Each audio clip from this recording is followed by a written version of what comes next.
إن الحمد لله نحمده ونستعينه ونستغفره ونستهديه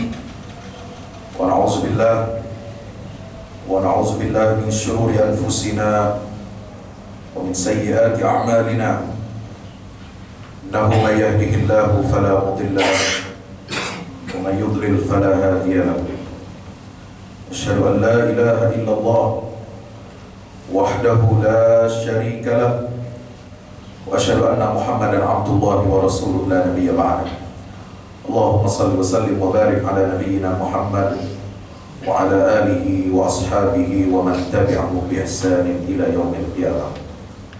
عباد الله، أوصي نفسي وإياكم بتقوى الله اتقوا الله حق تقاته ولا تموتن إلا وأنتم مسلمون.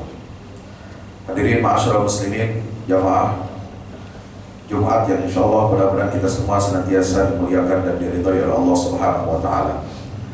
Mari bersyukur kehadirat Allah dengan kita mengajarkan alhamdulillah ya rabbil alamin. Segala puja dan puji hanya milik Allah. Kita semua akan kembali kepada Allah dan kita semua akan mempertanggungjawabkan semua amal ibadah kita, perbuatan kita baik dan buruknya nanti di hadapan Allah Subhanahu wa Ta'ala di yaumil qiyamah. Mudah-mudahan Allah memberikan kekuatan iman dan Islam kepada kita, takwa dan istiqamah kepada kita, sehingga kita dapat mempertanggungjawabkan amal perbuatan kita sebaik-baiknya nanti di yaumil qiyamah. Amin ya rabbal alamin. Mari kita bersalawat salam kepada junjungan kita baginda Rasulullah Muhammad SAW serta seluruh keluarga dan para sahabatnya. Mudah-mudahan tercurah limpahkan untuk kita semua pengikutnya hingga yaumil qiyamah. Ma'asyiral muslimin rahimahumullah, pada kesempatan khutbah Jumat pada siang hari berbahagia ini, mari kita senantiasa mengingatkan agar kita meningkatkan iman dan takwa kita kepada Allah Subhanahu wa Ta'ala dengan menjalankan semua perintah-perintah Allah dan menjauhi larangan-larangan Allah Ta'ala. Menjalankan perintah Allah dan menjauhi larangan Allah harus dilandasi dengan rasa cinta. Cinta adalah salah satu unsur yang terpenting yang Allah ciptakan di alam semesta. Tidak akan tegak rukun iman kita, tidak akan tegak amal ibadah kita, tidak akan tegak kehidupan di atas muka bumi ini dan peradaban manusia di dalamnya tanpa adanya cinta. Di dalam Al-Quran Allah menyebut cintanya kepada makhluk-makhluk pilihannya, kepada hamba-hamba pilihannya. Yang Allah cintai di antara hambanya adalah hamba-hamba yang bertakwa kepada Allah Subhanahu wa Ta'ala, hamba-hamba yang senantiasa bersyukur kepada Allah, hamba-hamba yang senantiasa mengimaninya, percaya dan tawakal kepadanya, serta bersabar terhadap semua ujian-ujian yang menimpa dirinya. Kita bisa melihat bagaimana cinta Allah itu sangat abadi, sangat asasi dalam kehidupan kita. Di dalam surat Al-Baqarah ayat 195 Allah menyatakan Allah itu mencintai orang-orang yang berbuat ihsan, yuhibbul muhsinin. Allah juga yuhibbul muttaqin, mencintai hambanya yang bertakwa, sebagaimana Ali Imran ayat 76. Allah juga mencintai hambanya yang suka menyucikan dirinya dan jiwanya, yuhibbul mutatahhirin, di surat Al-Baqarah ayat 222. Allah juga mencintai hambanya at-tawwabin, yang senantiasa mau bertaubat kepada Allah Subhanahu wa Ta'ala, di ayat yang sama 222 surat Al-Baqarah. Allah juga mencintai hamba-hambanya yang berbuat adil, yuhibbul muqsitin, di surat Al-Mumtahinah ayat 8. Allah juga mencintai hambanya yang sabar, sebagaimana di surat Al-Imran 146. Hambanya yang pandai bertawakal, di ayat 159 surah Al-Imran. Dan yang terakhir, Allah mencintai hambanya yang senantiasa berjuang di jalannya, berjuang di jalan Allah Subhanahu wa Ta'ala dengan barisan yang rapi. Yuhibbul ladzina yuqatiluna fi sabilihi shaffan ka'annahum bunyanun marsus, sebagaimana tertera di dalam surat Shaff ayat 4. Masyaallah saya dirahmati Allah. Itulah pancaran cinta Allah kepada hamba-hambanya. Yang dari cinta itulah melahirkan iman dan Islam. Kenapa Allah utus para malaikatnya? Mengapa Allah mengutus para rasulnya? Mengapa Allah menurunkan wahyu dan risalahnya kepada umat manusia ini? Untuk menjaga mereka, untuk merawat kehidupan di atas muka bumi ini agar berjalan sesuai dengan kehendak Allah Subhanahu wa Ta'ala, agar syariatnya ditegakkan di atas muka bumi. Itu semua karena dasar cinta Allah Subhanahu wa Ta'ala kepada kita. Mengapa ada surga dan neraka?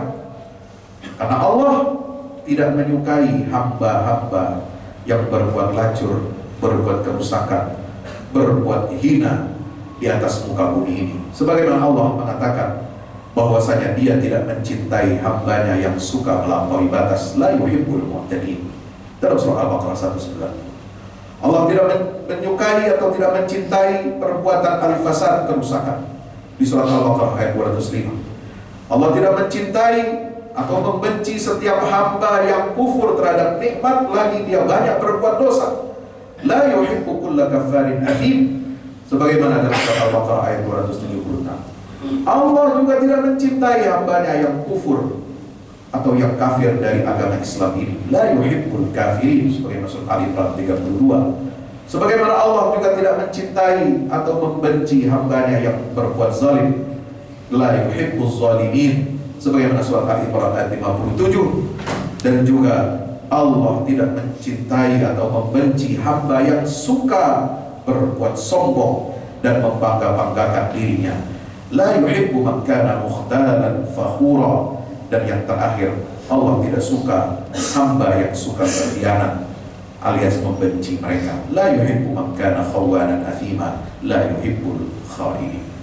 Hadirin masyarakat muslimin rahmati Allah subhanahu wa ta'ala, dalam menegakkan risalah Islam di atas muka bumi ini, tentu Allah menciptakan rasa cinta itu kepada makhluknya. Cinta yang dibungkus atau yang dilandasi dengan syariat Allah Subhanahu wa Ta'ala. Inilah yang melahirkan peradaban manusia. Allah tanamkan fitrah cinta itu kepada sesama. Orang tua mencintai anaknya, ayah mencintai anaknya, ibu mencintai anaknya, sebagaimana dikisahkan di dalam Al-Quran kisah tentang bagaimana rasa cinta Nabi Yakub terhadap putranya Yusuf alaihissalam. Bagaimana rasa cinta, rasa kasih sayang seorang ibu kandungnya Nabi Musa alaihissalam yang direkam di dalam surat Al-Qasas, di dalam surat Taha dan surat Asy-Syu'ara, terhadap putranya, bayi yang masih memerah yang dilarungkan ke sungai Nil. Dan Allah tanamkan rasa cinta itu kepada istri Fir'aun untuk mencintai bayi yang sampai di rumahnya, sehingga Fir'aun lalu kemudian menerima permintaan istrinya untuk mendidik anak kecil yang bernama Musa itu di dalam istana kerajaan Fir'aun. Wa alqaitu 'alaika mahabbatan minni. Demikian Allah Subhanahu wa Ta'ala mengisahkan di dalam Al-Qur'an. Maka cinta ini yang telah ditanamkan oleh Allah Subhanahu wa Ta'ala dalam diri setiap hambanya, setiap makhluknya, bahkan binatang sekalipun, mencintai anaknya, melindungi anaknya. Induknya tidak akan rela kalau ada anak-anaknya yang kelaparan, kalau ada anak-anaknya yang terlindas, kalau ada anak yang terancam oleh bahaya apapun. Fitrah setiap orang tua, apakah ayah dan ibu, apakah itu manusia atau binatang, dia akan memiliki fitrah untuk melindungi dan mencintai anak-anaknya. Maka itu jamaah yang dirahmati Allah Subhanahu wa Ta'ala, ketika kita ingin membangun sebuah rumah tangga dilandasi oleh mawaddah warahmah, Allah menggambarkan dengan begitu indahnya perasaan cinta yang ditanamkan dalam diri setiap hamba Allah Subhanahu wa Ta'ala ini.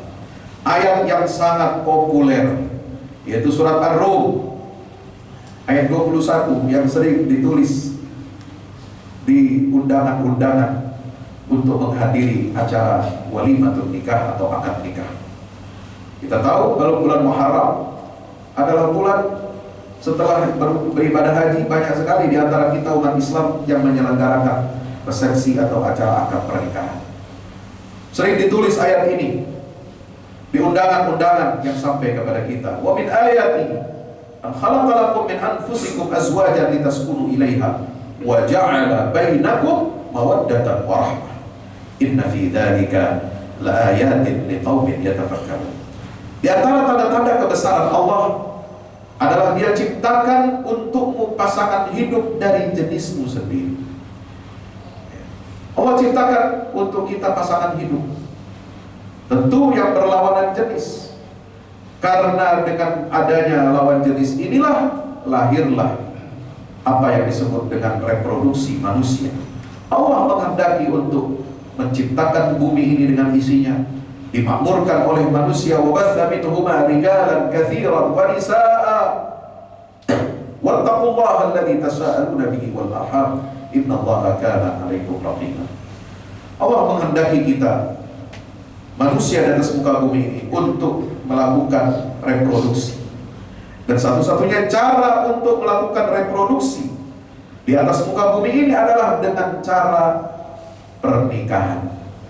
Pernikahan yang sah adalah pernikahan yang sesuai dengan syariat agama Allah Subhanahu wa Ta'ala, bukan dengan cara yang lain. Kalau ada yang ingin memakmurkan bumi di luar cara-cara yang telah ditetapkan oleh Allah Subhanahu wa Ta'ala, dengan berhubungan seksual di luar pernikahan, itu bukan cara yang benar, itu cara yang dibenci oleh Allah Subhanahu wa Ta'ala. Faman ibtagha wara'a dzalika faulaika humul adu. Siapa, kata Allah, yang mencari jalan di luar cara yang ditetapkan oleh Allah untuk melakukan reproduksi manusia di atas muka bumi ini, maka dia termasuk orang-orang yang melampaui batas. Dan Allah telah menetapkan sanksi-sanksi yang besar baik di dunia maupun di akhirat kepada mereka yang telah melanggar syariatnya.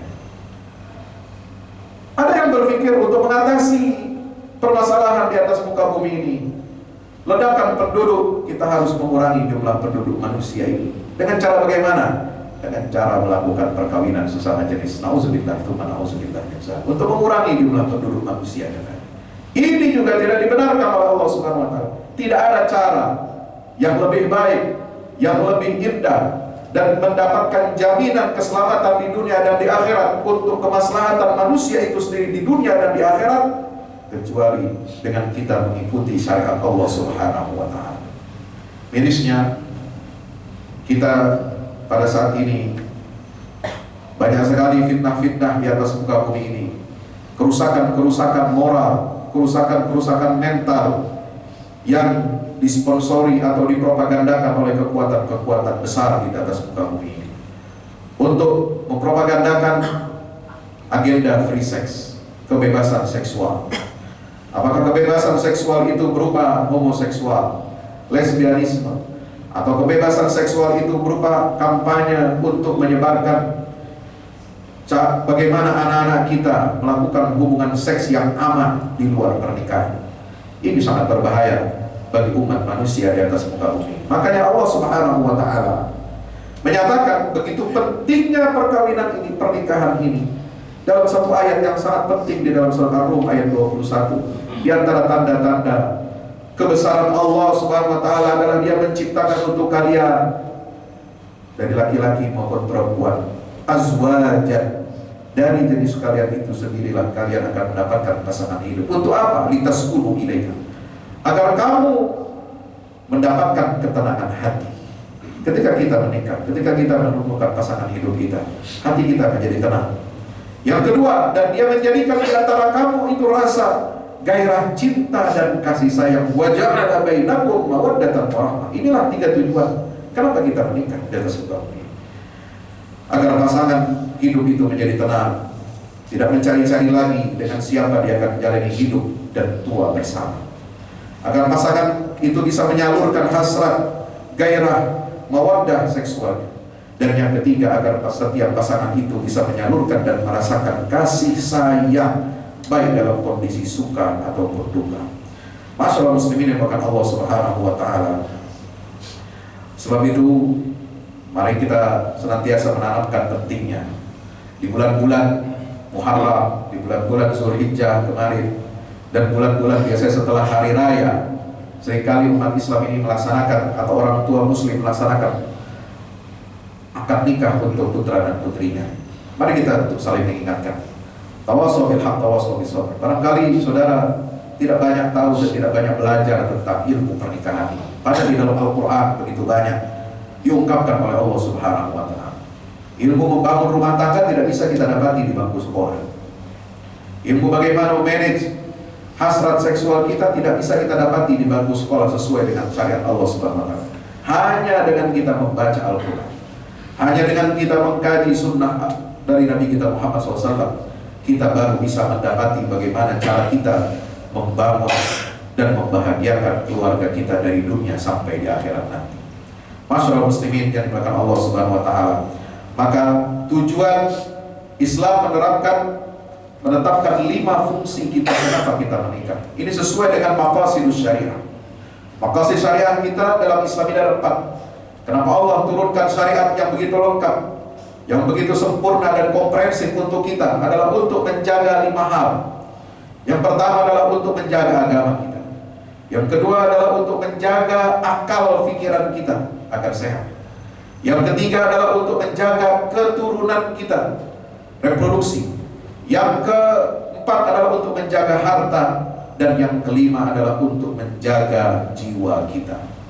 Dari kelima maqasid syariah ini, jamaah yang dirahmati Allah Subhanahu wa Ta'ala, kita bisa menarik beberapa fungsi daripada pernikahan itu. Apa fungsi pernikahan? Jangan sampai kita sudah menjalani usia pernikahan kita 10 tahun, 20 tahun, 30 tahun, tapi kita tidak mengerti apa itu fungsi pernikahan kita ini. Fungsi yang pertama adalah fungsi protektif, untuk menjaga agama kita. Kenapa? Karena nikah itu adalah setengah bagian dari agama kita. Bukan hanya ibadah agama itu,